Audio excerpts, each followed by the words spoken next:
December. This is your Amac podcast, Better for America. So happy today to introduce such a special guest, a real patriot and a veteran. And, I was really shocked to read and to learn that only 7%, roughly 7% of US citizens will serve in the United States military, a very small number. So to all of you listening out there, if you've served our nation, I want to say thank you. And if you've got a friend or family member who's currently serving, pick them up a cup of coffee, say thank you, give them a hug, send them a text, shoot them an email. We need to rally around the bravest men and women in this nation. And those are the people that really stand up to defend and protect our freedoms. Today, our guest is a genuine and proven patriot, a seasoned former member of the US military, and now a wonderful, remarkable leader in the civilian world. He is helping to preserve and sustain the strength of our great country in so many important ways. Mr. Jason Beardsley is a former Green Beret, a distinguished Navy veteran, and the winner of 2 Bronze Stars in combat. He has been involved in highly dangerous and covert tactical operations during America's War on Terror, and he has been a trusted advisor to the Pentagon and to the State Department. And today he works to represent veterans, active duty sailors, and their families as the executive director of the Navy. I'm welcoming you today, a real leader. Thank you, Jason, for being with us, Jason Beardsley.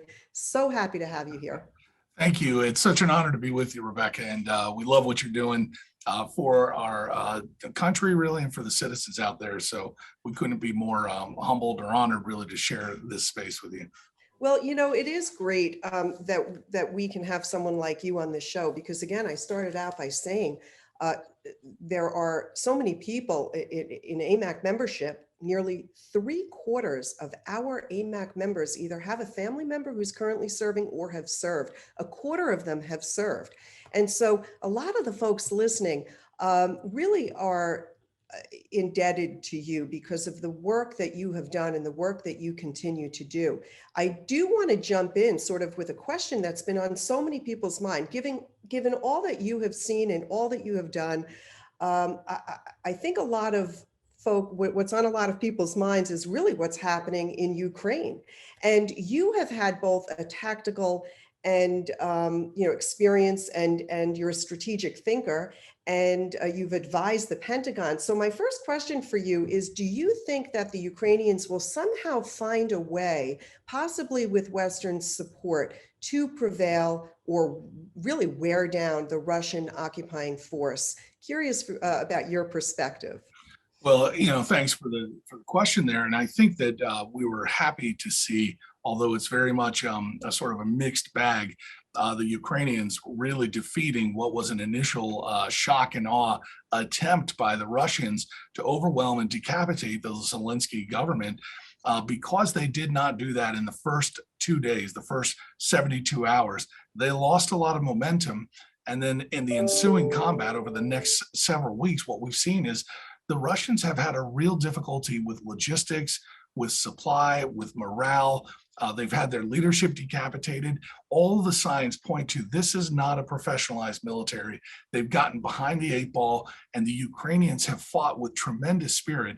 And I think it was Ronald Reagan who said that there is no weapon in any arsenal in the world that can match the spirit of a free people's fighting for their homeland. And that's what we're seeing with the Ukrainians.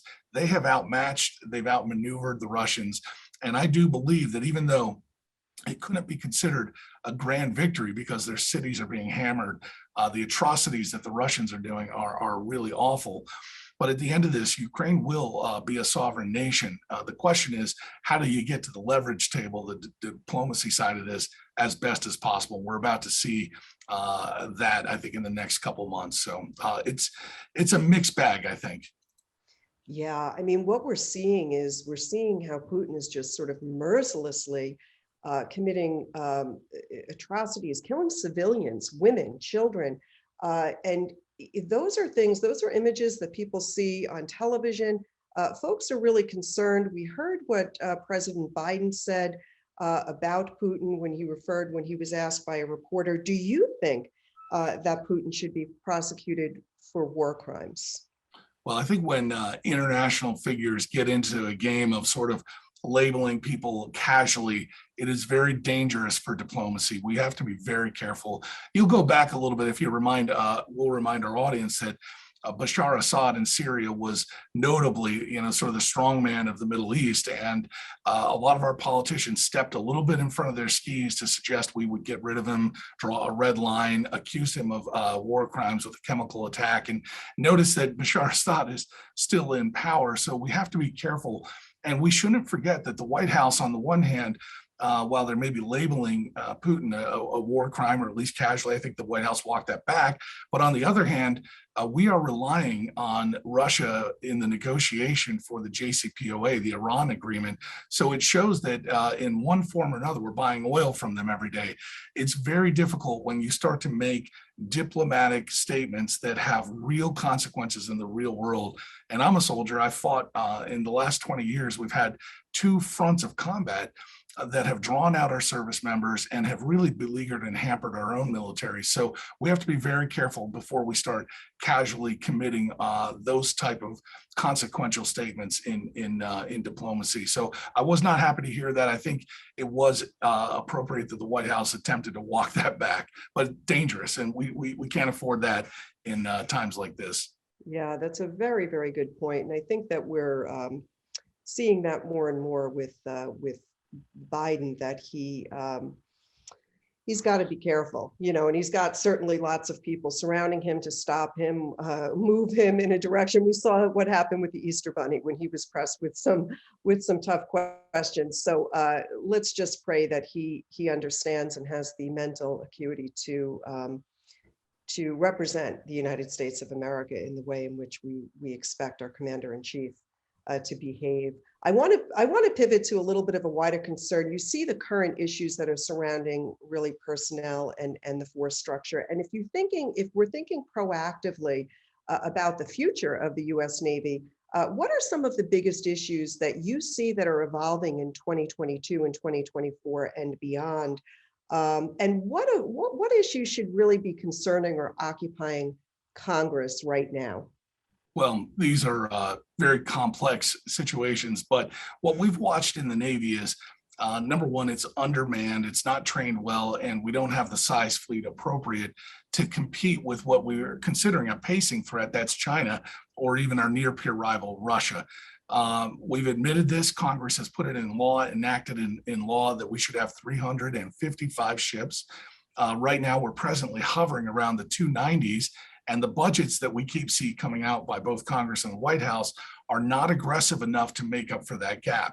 So that's number one, the issue of material and support for the right size fleet, which is really about projection of power. It's about trade. It's about international commerce on the seas, the merchant marines, the vessels. But underneath that, we've seen over the last 10 years, 20 years, some real problems in training and the surface warfare fleet, and having ships that are colliding with each other, ships that are burning at sea or underwater collisions. And then, of course, we had the morale problem with the ship burning down, the Bonhomme Richard in San Diego. These are real tragedies that require, or should cause, the Navy leadership to go back and do forensic examination of what's gone wrong. But I'll put another piece on top. So that's number one, that's material. We're lacking in that. Number two is our training and our real efficacy of how we disposition the forces. But I'll tell you a third problem here that's probably just as dangerous, as the culture. And when our culture in the greater society is eroding, we have a less fulsome spirit to fight from. And what we've seen, the result of that is Afghanistan, it's Iraq.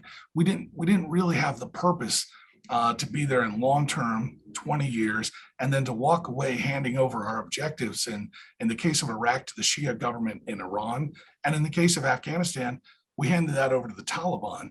So you can see China kind of coming in behind us and watching us as empire sort of wear down as they sort of take up those gains that we've lost. Now it's Russia's chance in the barrel, so to speak. So the threefold problem to me is, one, it starts with culture. If we don't train our service members right, if we don't know who we are as America, shared common culture and ideals, then fighting for that cause becomes ambiguous, and ambiguity on the battlefield leads to these sort of dithering away of our strategies, if you will. So a lot of complexity there, and it's going to take a Navy leadership that's got the courage to stand up and say so. And we have not seen that yet.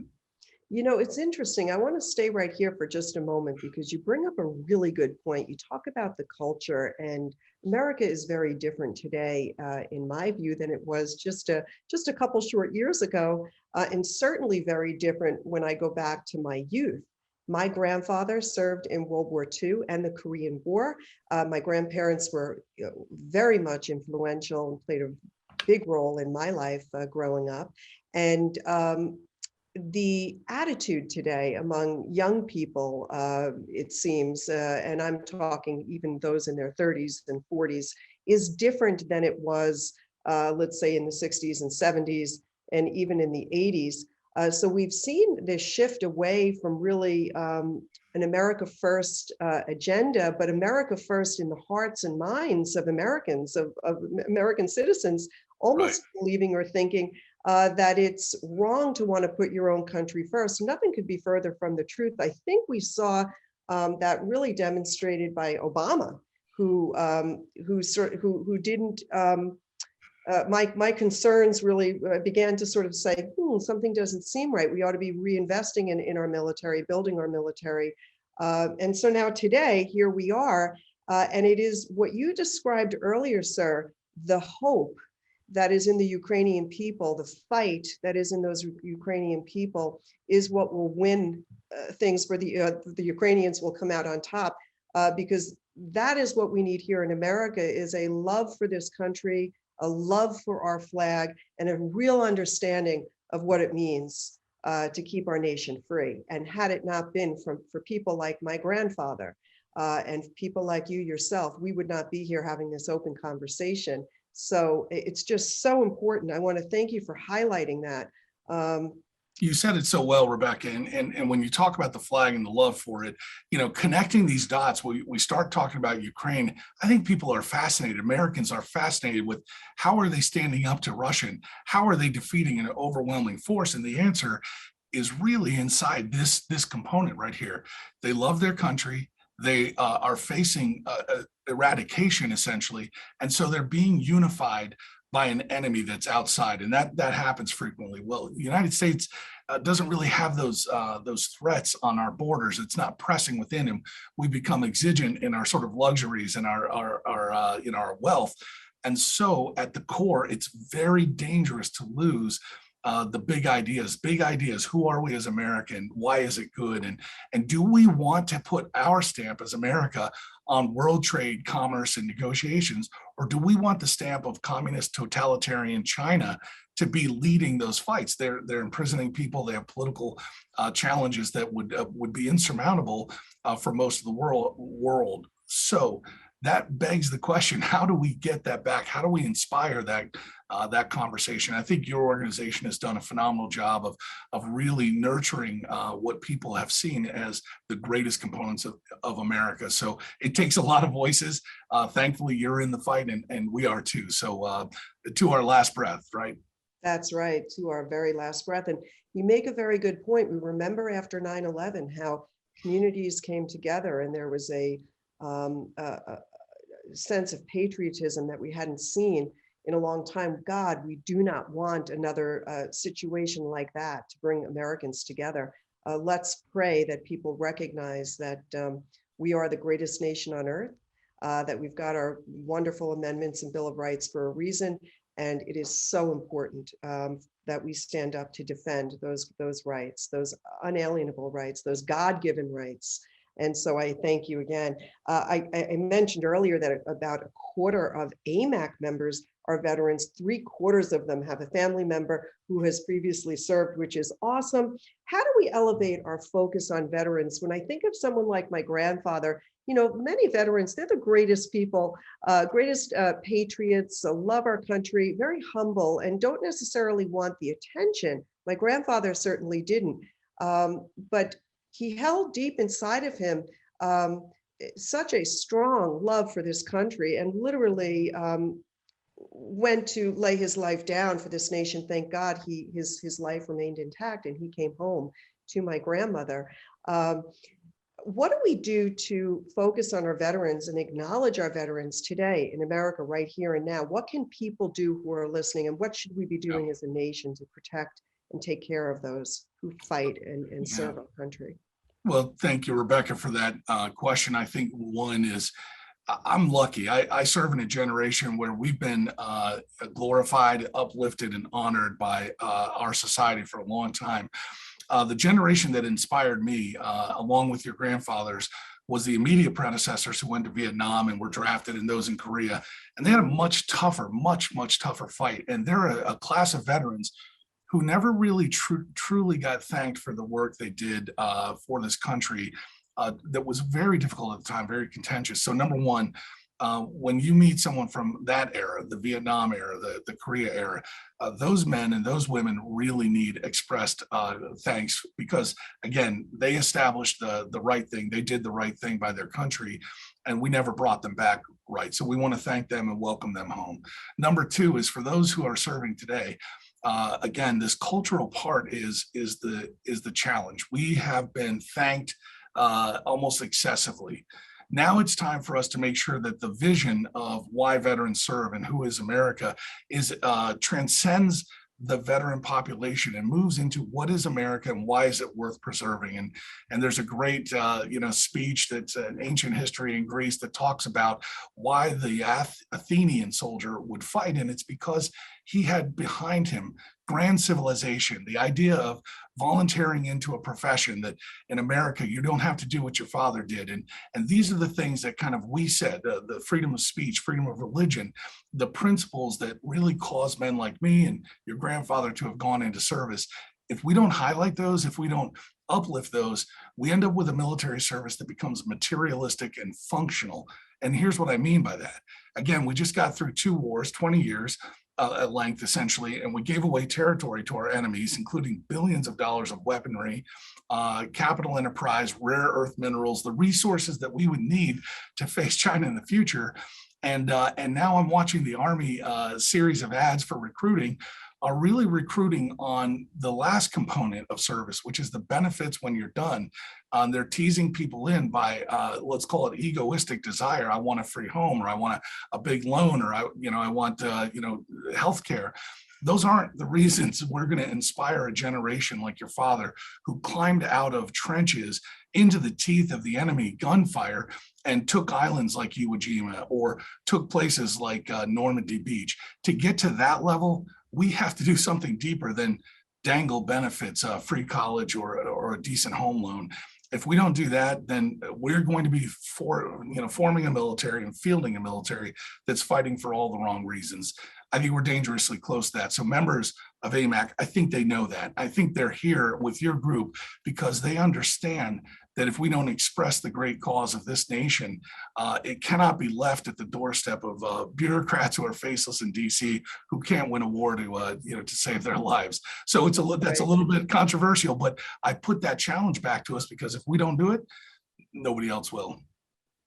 It's a great point. And I think it is the reason precisely why AMAC members are in total support of AMAC fighting to push back this indoctrination of our children in our school systems, because it is indirectly tied to how we are raising our children in schools. When I went to school, I loved standing up to the flag and saying the Pledge of Allegiance.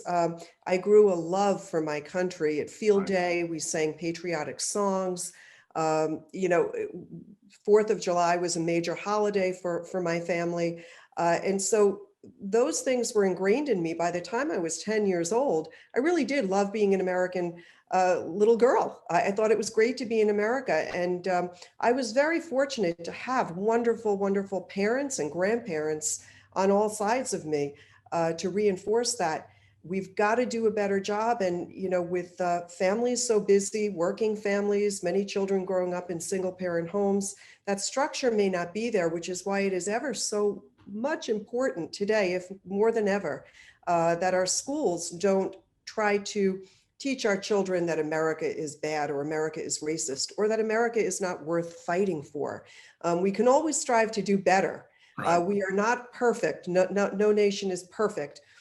but it is our founding fathers that had a vision of how do we get there? How do we strive to become a more perfect union? And so I think that you're saying it as well. You're saying we need to get back to basics and we need to understand what makes this country great. And we teach that to our young children.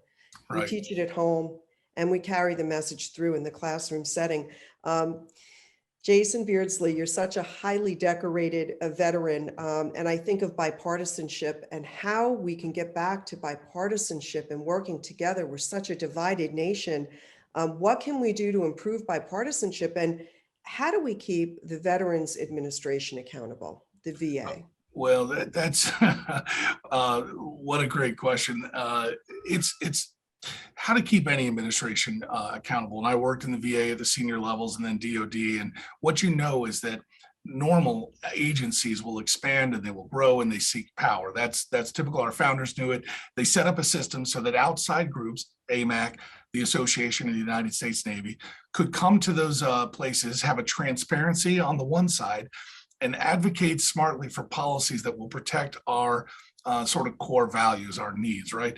So the advocacy part is very important. You guys have done a phenomenal job, your membership, getting them responsive to requests, how to make sure we're watching over, almost like babysitters or auditors, our agencies, in particular the VA. I came in when we passed the Mission Act. That was an act that said the VA is failing our veterans.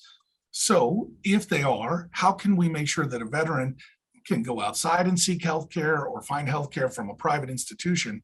So we passed a bipartisan bill, the Mission Act, which was phenomenal.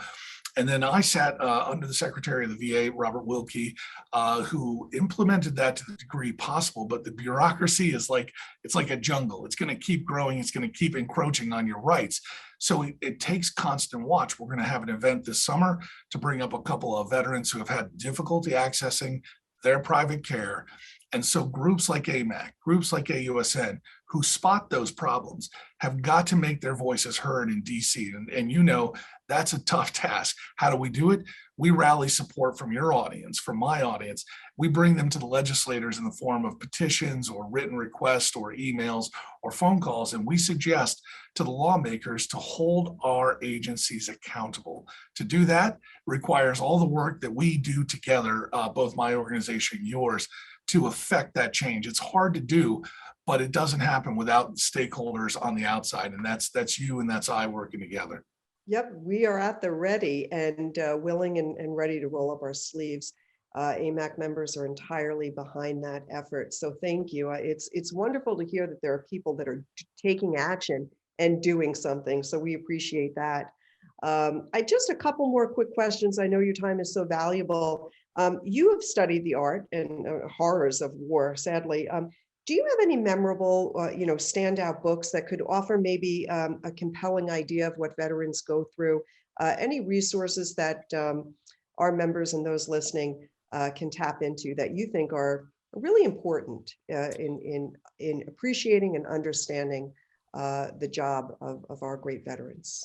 Yeah, well, I might be a little non-traditional here. As a young kid and voracious reader like you, listening to the stories of the fables of the heroes before us, Audie Murphy, and even Stephen Crane's Red Badge of Courage. It's a small read, but it really walks you into the mindset of what this is like, or great treaties on the Civil War. One of my favorites, though, is David McCulloch's 1776, because it really links the strategy of a campaign to the tactical movements on the ground as General Washington fought with a scrappy army and not the best type of resources, and really got kind of hammered down the East Coast and then resurged to Valley Forge to finally cap a victory down in Yorktown. But those kind of things are really an understanding of, again, the strategic mindset, but the tactical. And you see the despondency, the despair at the soldier level that's hard to walk away from. So then I'll go right back to the cultural component to really seed if you're a soldier, if you're a veteran, if you're someone that knows one, it's very important to understand the why. Why did you serve? What is the cause of America? I love the Roots of American Order. That is a phenomenal treatise on the West and how America came to be. the place that it is. And those kind of things together with, I gotta give you one for the Bible, because the foundation of morality, understanding, and the real basic human nature is explained there in 66 chapters that'll leave you shocked if you haven't read it before, somewhat comforted if you know how to find the comfort, but you'll come face to face with humanity, and that's what war is. It's the ultimate contest in human warfare. And so to get to this level and feel okay about it, you really have to do some soul searching inside and settle the peace at heart, to be able to kind of look back and reflect without sort of trauma in your life. And you'll have trauma, but there are ways through it. So maybe that's a long answer, but it's mine. No, it is great. Thank you so much. Those are really wonderful references, and we will go ahead and share those with folks, so that you can pick up the names of those and get at those books. That's important, so important. It's unfortunate that we're being steered away from, I think, a lot of really good lessons in history. And so we ought to go back and reread and remember the truth of it all. Thank you so much. Last question I want to leave you with is, or ask you, is for you to tell us about the Association of the Navy and how you are working for the greater good. Well, the most important thing is, we love this country, and to defend it, we know that the naval services are critical, and everybody's known that. Naval power allows us to trade on the sea, to protect the shores, while also moving our forces into proximity of threats in the world. That's South China Sea. It could be the Black Sea if we were involved or not. But the point is, if you don't have the right size Navy, you can't do it. So we are a veteran service organization. We have a nonprofit wing. We do scholarships for people. And if anybody out there is going to school, come to AUSN.org. We have a set of scholarships. We want to get them into the hands of the younger people that are about to go into service or think that service is worth recognizing. So those components together with the advocacy piece. And here's what I mean by that, Rebecca. You know that DC is filled with policy wonk and a lot of long talk. We're trying to distill the discussion here so that members can really appreciate what are the high points or the friction points in the naval conversation. Once we think we can do that, then we're more likely to bring them along with us for a piece of legislation, for an action to hold our administrations accountable. So what we really need, what the AUSN needs, is a model like yours where you've got great members, they're active, they're listening, and they're willing to fight alongside of you. So we're expanding. I took over the organization a year ago. There are a lot of challenges. And so the thing we need most is we need your eyeballs. We need your ears. Come on over to AUSN.org, find out what we're talking about. Join us, follow us. We're going to try to do the best job of distilling the conversation so you can hit the easy button and say, yes, I agree. We'll do the hard work of getting it into the swamp. Well, that is a wonderful suggestion. We're definitely going to attach those links right here. They will be in this bio, AUSN.org. It is so important, the good work that you're doing. And, we just really appreciate it. We appreciate your perspective and your insights. And mostly we protect, we are indebted to the way that you've stepped up to help protect all of us. And that is, I think, the big message here is to thank you and to say, if it wasn't for men and women like yourself, we wouldn't be the country that we are today. So this has been an absolute honor to have you on. And I do hope that I can have you back with us again soon. We'd love to get our members to participate in any way that they can, so that because what you're really doing, sir, is you are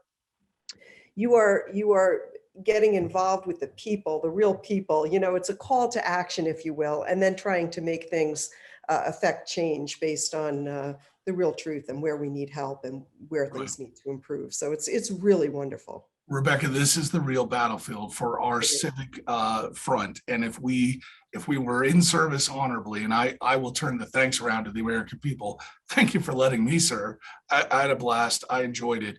But now it's time to do the work and make sure that we're repairing every generation the nation's principal foundation. That's the job. And the only way we can do it is with people such as yourself and your organization. So thank you. Yeah, well, this has been great. Lots of fun. Glad to have you on. Again, we will certainly have you back. And for everybody out there listening, if you haven't downloaded the AMAC News app, you'll get it this show. Plus, you'll be able to track breaking news right there from your smartphone. Go ahead and go to your app on your phone and search AMAC, AMAC. There's no cost. You can set your notifications on or you can silence them, but you'll get breaking news that you won't see anywhere else, including access to this show, Better for America. And for everyone out there listening, thank you again for tuning in. Be sure to renew your AMAC membership if you haven't done so. We need more members in order to make change happen. At 2.4 million members, we're going up against the other organization with over 30 million members. We need more members, so be sure to tell friends and family all about AMAC. For all of you listening, have a beautiful day. God bless you, and I look forward to having you back with us again next time. Have a great day, everyone. You're listening to the Better for America podcast, presented by AMAC, the Association of Mature American Citizens. To learn more about AMAC and all it has to offer, visit us at www.amac.us.